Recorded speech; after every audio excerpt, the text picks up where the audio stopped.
It was a quiet evening in Ouagadougou, the heart of Burkina Faso, when the unthinkable happened. President Ibrahim Traoré, a young leader loved for his bold dream of a free and independent nation, sat down for dinner in the presidential palace. The table was set with his favorite meal, rice and fried chicken, a simple dish that reminded him of home. His closest advisors were there, talking about the country's future, their voices full of hope.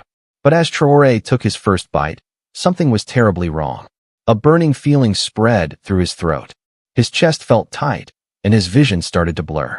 Before anyone could move, he gasped, his hand clutching his heart. The fork fell to the table. Ibrahim Traoré, the man who had inspired a nation, had been poisoned. Panic swept through the palace. Advisors shouted for help, and guards rushed to the president's side. Within minutes, Traoré was carried to a waiting car and sped to the central military hospital. Doctors worked frantically, their faces grim as they fought to save him. The poison was no ordinary toxin. It was rare, crafted with precision, meant to send a chilling message. In the streets of Ouagadougou, words spread like fire. People gathered in shock, whispering in fear. On social media, the hashtag #PrayForTraoré began trending across the globe. Some blamed powerful foreign nations, angry at Burkina Faso's push to control its own gold mines and break free from their grip. Others feared traitors inside the palace, people close to the president who had turned against him. Burkina Faso held its breath as Traoré lay in critical condition. Machines beeped around him, tracking every heartbeat. For days, he hovered between life and death, his body fighting a poison designed to destroy him. To the people, Traoré was more than a president.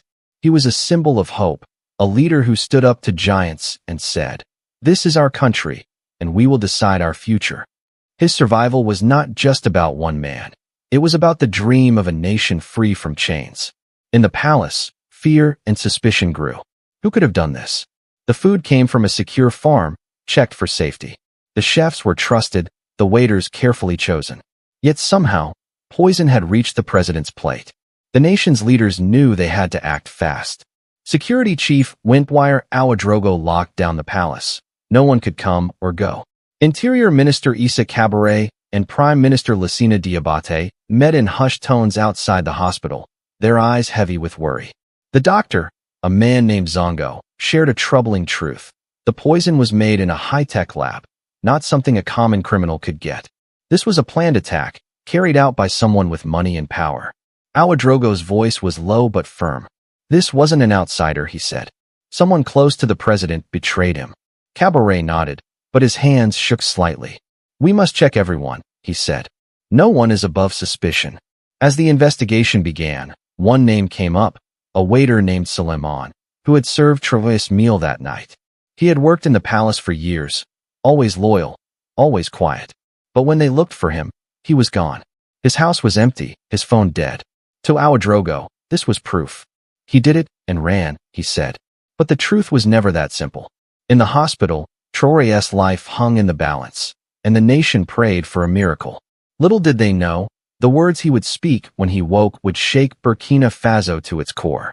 The poisoning of President Ibrahim Traoré sent shockwaves through Burkina Faso, and the palace became a fortress of suspicion.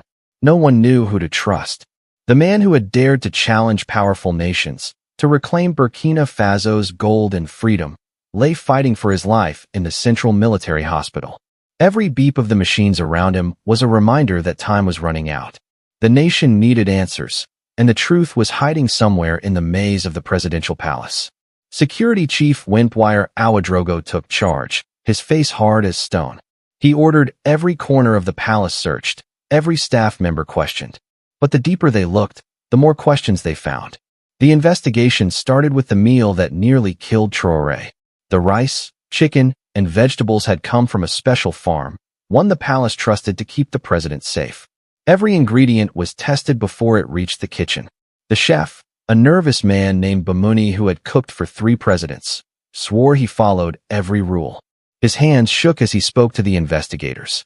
"I've never made a mistake," he said. "The food was clean when it left my kitchen." Ouedraogo believed him, but pressed further.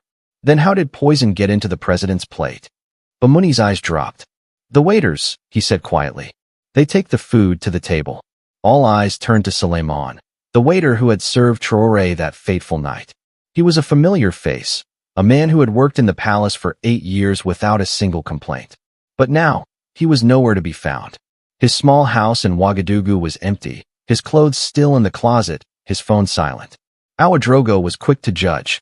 He's guilty, he told Prime Minister Lassina Diabate and Interior Minister Issa Kaboré. He poisoned the president and ran. But something didn't add up. Why would a loyal worker, with no history of trouble, do this? And why disappear without a trace? The truth felt closer, yet still out of reach. The palace was a nest of secrets, and trust had crumbled. Advisors whispered behind closed doors. Guards watched each other with narrowed eyes, and even the leaders felt the weight of doubt. Diabate suggested bringing in someone from outside, someone with no ties to the current government. That's when Kaboré spoke a name that made everyone pause. Maurice Sankara. Once Burkina Faso's top intelligence chief, Sankara had served under 3 presidents. But 3 years ago, Traore had fired him, calling him a traitor who worked with foreign powers. Sankara had been under house arrest since, his name a whisper of shame. Why would he help the man who ruined his life? Yet, Sankara was the perfect choice for a simple reason. Everyone knew he had no love for Traore. If even he could prove he had nothing to do with the poisoning, the real culprit might be found. A young officer was sent to Sankara's modest home in the suburbs. "The palace needs you," the officer said. Sankara, now 63, listened in silence. He had spent years watching Traore's rise from afar, bitter but powerless. Now, the man who had destroyed his career needed his help. Sankara agreed, not for Traore, but for Burkina Faso, the country he had served his whole life. He was given full power to investigate, access to files, footage, and every person in the palace. Sankara's first question was sharp. "Who benefits if Traore dies?" he asked Ouedraogo. The security chief frowned. "Foreign powers. They hate his push for independence." Sankara nodded but added, "Or someone inside, hungry for power." The investigation was just beginning, and already, the palace felt like a trap. Suleiman was still missing, and every lead seemed to point to a bigger, darker plot. Burkina Faso waited, and Traore fought to live, unaware that his survival would lead to words that would change everything. Maurice Sankara knew the truth was buried deep, like a snake hiding in the shadows of the presidential palace. As President Ibrahim Traoré clung to life in the hospital, Sankara worked tirelessly to uncover who had poisoned him. The nation was restless, with people praying in the streets and #PrayForTr trending worldwide. Every hour brought new rumors. Some said foreign powers were behind it. Others pointed to traitors within. Sankara, the disgraced former intelligence chief, had one mission: find the truth, not for Traore, but for Burkina Faso. He set up a small office in the palace's east wing, surrounded by files and 2 trusted officers. His first step was to trace the poison's path. The investigation zeroed in on Suleiman, the missing waiter. Sankara's team searched his house again and found a hidden envelope stuffed with 10,000 euros, far more than a waiter could save. "Someone paid him," Sankara said, his voice grim. He ordered a review of the palace's security footage. Hours of grainy video showed nothing unusual until one clip caught his eye. It was Suleiman in the palace garden, talking to a man who handed him a small package. Sankara froze the frame. The man was Hamidou Ouedraogo, one of Traore's top advisors on foreign relations. "Bring him in," Sankara told security chief Wimpoire Ouedraogo. Ouedraogo hesitated. "He's close to the president." Sankara's stare was cold. So was the poison. Ouedraogo was calm when they brought him to the interrogation room, his smile polished. "What's this about?" he asked. Sankara showed him the footage. "Why were you giving Suleiman money?" Ouedraogo shrugged. "His mother was sick. I helped." Sankara leaned forward. "With 10,000 euros? And why did you withdraw 50,000 euros from a foreign bank last month?" Ouedraogo's smile wavered. "That's personal," he said. Sankara's voice grew sharp. "The president was poisoned, and you're meeting with the waiter who served him. Talk." Ouedraogo's hands shook. After a long silence, he broke. "It was Pierre Dumont," he whispered. "French Foreign Ministry. He paid me to help." Ouedraogo's confession was chilling. Dumont had approached him months ago, offering money to influence Burkina Faso's policies. The poison was meant to weaken Traore, not kill him, so the prime minister could take over and sign deals giving France control of gold mines and a military base. Where's Suleiman? Sankara asked. Sawadogo shook his head. I don't know. They paid him to deliver the poison, then told him to run. Sankara's gut told him Suleiman wasn't running. He was dead, silenced to protect the plot. He arrested Sawadogo and met with Prime Minister Lassina Diabate and Interior Minister Issa Kabore. The French are behind this, he said. They want our resources. Diabate frowned.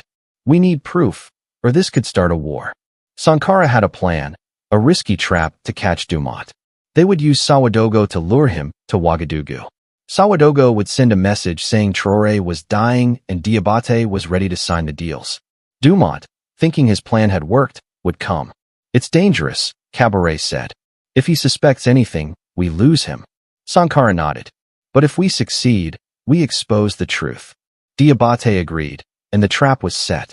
They spread a false report that Traore's condition had worsened, stirring more fear in the nation. People gathered outside the hospital, their prayers louder than ever. In the palace, Sankara prepared every detail, knowing one mistake could ruin everything. The truth was close, but so was the danger. Traore, still weak, had no idea that his survival would soon lead to words that would shock the world. The trap was set, and Burkina Faso waited. President Ibrahim Traoré, still weak but growing stronger, lay in the central military hospital, unaware of the bold plan unfolding to catch the man who tried to destroy him. Maurice Sankara, the once disgraced intelligence chief, had uncovered a plot led by Pierre Dumont, a French operative who wanted to control Burkina Faso's future. The nation was on edge, with false reports claiming Traoré was near death. People filled the streets of Ouagadougou, their prayers mixed with anger. On social media, #PrayForTraore trended alongside calls for justice. Sankara knew the next move had to be perfect, or the truth would slip away. To lure Dumont, the government spread a devastating lie. Traoré had died. The news hit like a storm. Across Burkina Faso, people mourned their leader, some weeping openly, others chanting his name in defiance. Protests erupted, with voices blaming foreign powers for the loss. The palace stayed silent, watching for Dumont's response. Sawadogo, the arrested advisor, sent a message to Dumont from his cell. The president is gone, he wrote. Prime Minister Diabate is ready to sign your deals. It was a gamble, but Sankara was sure Dumont wouldn't resist the chance to claim victory. Every detail was ready. A meeting room wired with cameras, a team of elite soldiers hidden nearby, and Diabate prepared to play his part. 2 days later, Dumont arrived in Ouagadougou, posing as a French diplomat's assistant. He requested a meeting with Diabate to discuss future cooperation. The palace agreed, and he was led to the meeting room. Diabate sat calmly, with Sankara and 2 officers at his side. Dumont walked in, his face full of false sadness. France grieves with you, he said. We want to help Burkina Faso move forward. Diabate nodded. Thank you, Mr. Dumont. We have much to discuss. Dumont glanced at Sankara, uneasy. This should be private, he said. Diabate's voice was firm. Mr. Sankara is my advisor. He stays. Sankara took over. You're not a diplomat, Mr. Dumont. You're a spy who tried to poison our president. Dumont's eyes widened. That's nonsense, he stammered. Sankara played a recording of Dumont's voice, clear and damning. Is Traoré dead? This is great news. I'm coming to sign the deals. Dumont's hands shook. That's fake, he said weakly. Before he could argue more, the door opened, and Traoré walked in, pale but alive, his eyes burning with strength. Dumont froze. Impossible, he whispered. Traoré's voice was steady. You underestimated me, and you underestimated my country. Soldiers moved in, and Dumont was arrested. Traoré's recovery was a miracle, and his return was a triumph. Hours later, he faced the nation, his voice weak but powerful. The crowd in Ouagadougou roared as he spoke. They tried to poison me, to steal our gold, our land, our freedom, he said. But I'm still here, and so is Burkina Faso. Then came the words that shocked everyone. This was not just an attack on me. It was an attack on every African nation fighting for its rights. I say to those who plot against us, you will never win, because our people are awake, and we will fight until every chain is broken. The crowd erupted, chanting his name. His words spread across the globe, a call to every nation to stand tall.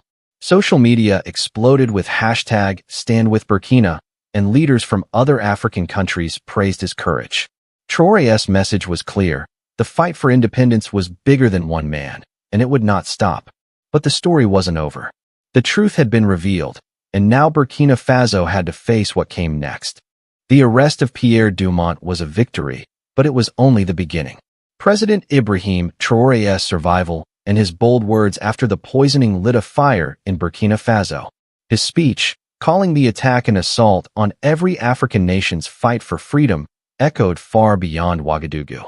People across the continent shared his message, and hashtag #StandWithBurkina became a rallying cry.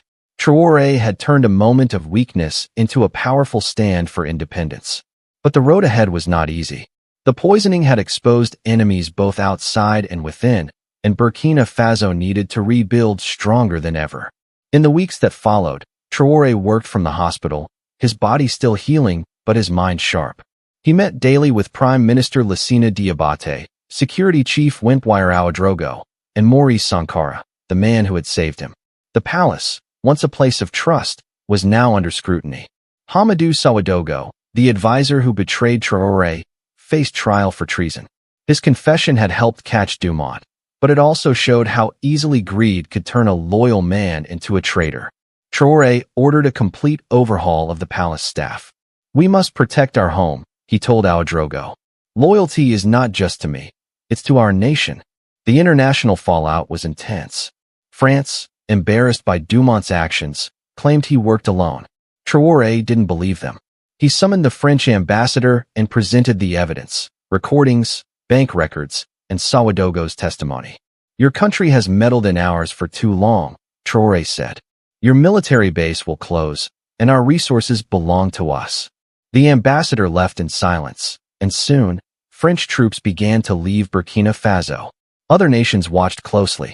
Some, like Russia and China, offered support, but Traoré was cautious. "We trust ourselves first," he said. His focus was clear. Burkina Faso would stand on its own. Sankara, now National Security Advisor, became Traoré's closest ally. Their past was bitter. Traoré had once called Sankara a traitor, stripping him of his career. But the poisoning changed everything. One evening, as they reviewed security plans, Traoré paused. "I was wrong about you, Maurice," he said. "You didn't have to save me, but you did." Sankara's voice was steady. "I did it for Burkina Faso, not for you. But I see now we want the same thing."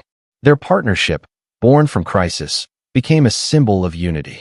Sankara trained new intelligence officers, loyal only to the nation, and strengthened defenses against future threats. Burkina Faso began to change. The government launched a campaign called Freedom First, urging people to support local businesses and report suspicious activity. Schools taught the history of resilience, from past leaders to Traoré's stand against the poison. Gold mines, once controlled by foreign companies, were taken back, their profits building hospitals and clean water systems. Villages saw new schools, and farmers got better tools. Traoré traveled the country, speaking to crowds. "They tried to break us," he said. "But we are stronger now." His words, once a shock, were now a promise. 6 months later, Burkina Faso stood tall. The French base was gone, replaced by a training center for Burkinabe soldiers. Traoré and Sankara worked side by side, their trust unbreakable. Challenges remained. Some in the military feared foreign retaliation, and economic pressures lingered. But Traoré's message never wavered. "Independence is hard," he told the nation. "It brings enemies, but it also brings pride. We choose our future."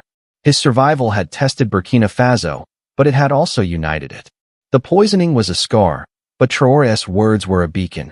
No one could silence a people determined to be free.